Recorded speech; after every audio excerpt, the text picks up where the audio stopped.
Félix Tshisekedi et Paul Kagame, lors d'une rencontre dans la capitale angolaise, ont convenu d'un processus de désescalade concernant les combats en RDC. La feuille de route diplomatique a appelé à la cessation des hostilités et au retrait immédiat du M23.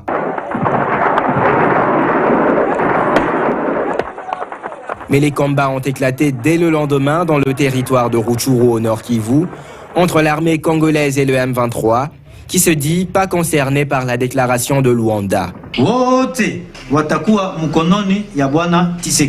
Les soldats de l'armée régulière, les FARDC, tiennent leur position selon les clauses du mini-sommet de Luanda, alors que les rebelles du M23 avaient jusqu'au 15 janvier pour quitter toutes les zones qu'ils occupent, dont Kibumba.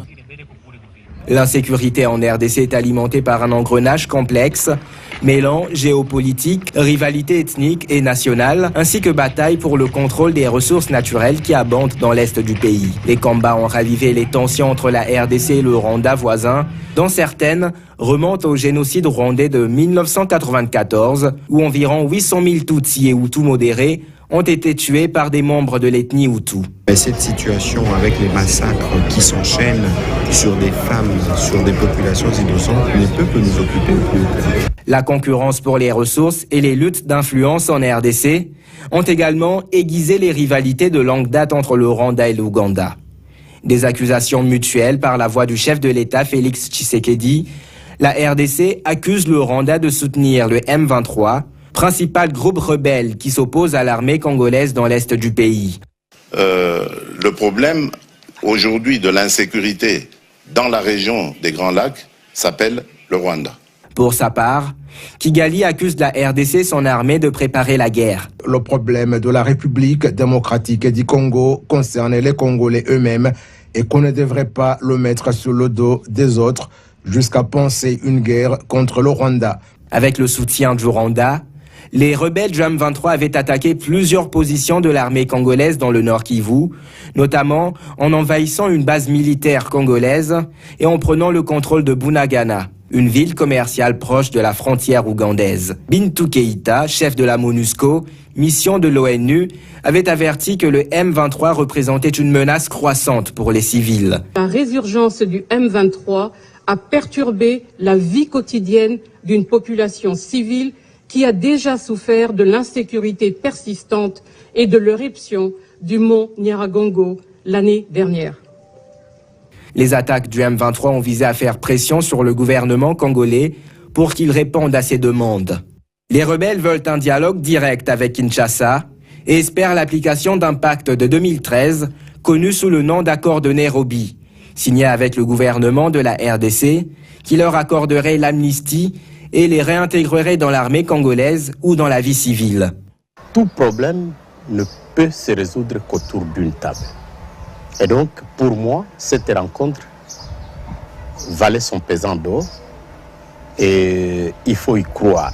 Mais quelle est l'implication de l'Ouganda? La rivalité de longue date entre Kampala et Kigali en RDC dans la région des Grands Lacs est un moteur essentiel de la crise actuelle, observe l'Africa Center dans son rapport, citant un profond niveau de méfiance entre la RDC et ses voisins, en particulier le Rwanda, l'Ouganda et le Burundi. L'Ouganda et la RDC avaient entamé une opération militaire conjointe dans le Nord Kivu pour traquer les forces démocratiques alliées, un groupe de rebelles ougandais affiliés à l'État islamique et désigné par le gouvernement américain comme une organisation terroriste. Cette violence est inacceptable. Les États-Unis appellent les groupes armés à cesser leurs assauts contre les populations les plus vulnérables de la RDC. Le mouvement a récemment revendiqué la responsabilité des attentats suicides perpétrés dans une église à Kasindi. En Ituri, c'est la Codeco qui continue à semer la terreur. Plus de 15 personnes ont été tuées et des fosses communes ont été découvertes par la MONUSCO. L'état de siège a-t-il montré ses limites? À quand sa requalification annoncée? Cette insécurité aura-t-elle un impact sur le processus électoral en cours? Les responsables ougandais ont accusé le Rwanda d'utiliser le M23 pour miner ses efforts contre les ADF, ajoutant que les Nations Unies ont également accusé l'Ouganda d'aider le M23. Les enquêteurs de l'ONU ont notamment affirmé avoir des preuves crédibles de l'implication du Rwanda. L'opération militaire conjointe de l'Ouganda et de la RDC a créé des effets d'entraînement géopolitique dans la région. Le Rwanda se plaignant essentiellement que l'intervention de l'Ouganda empiète sur sa sphère d'intérêt dans l'est du Congo.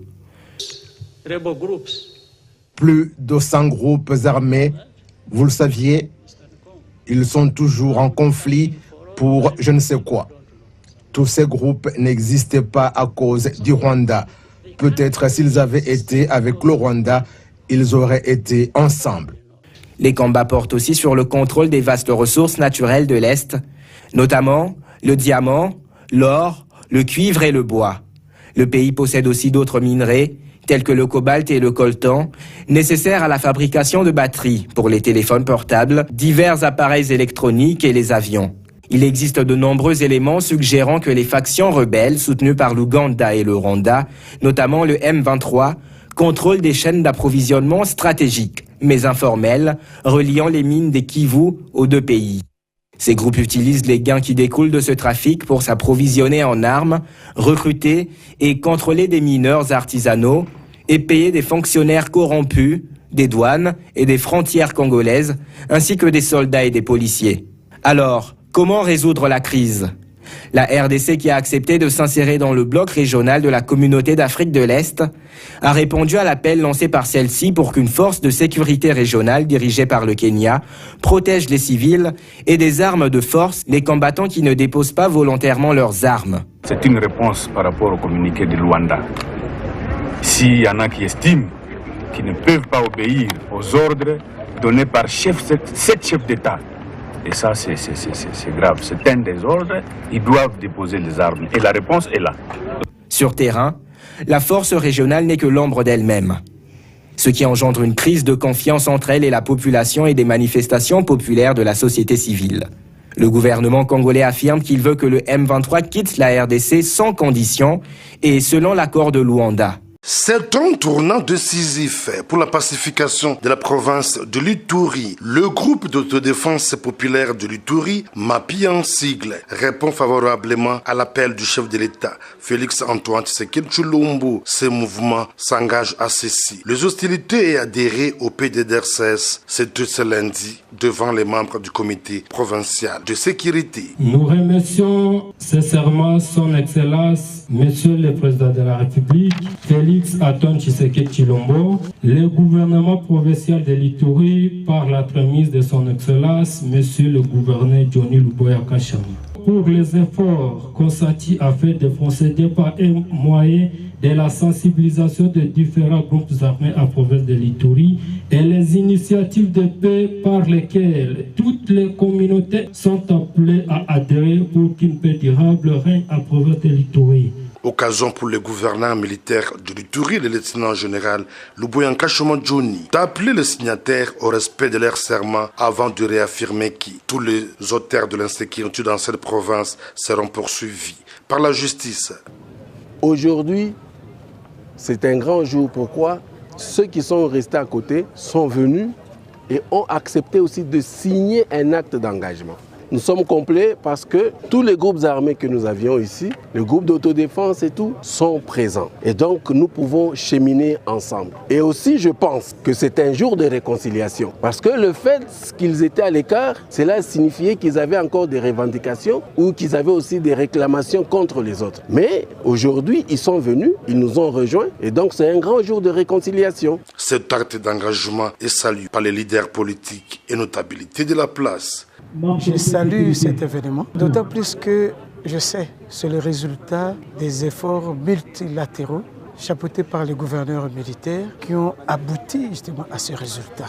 Nous saluons ces sacrifices, cet esprit managérial, parce que l'Ituri a besoin de la paix. La présence de signatures d'actes d'engagement de cessation des hostilités intervient après celle signée par les miliciens de la Codeco et FPIC. Un processus rendu possible grâce au Fonds national de promotion et services sociaux, agence provinciale de l'Ituri.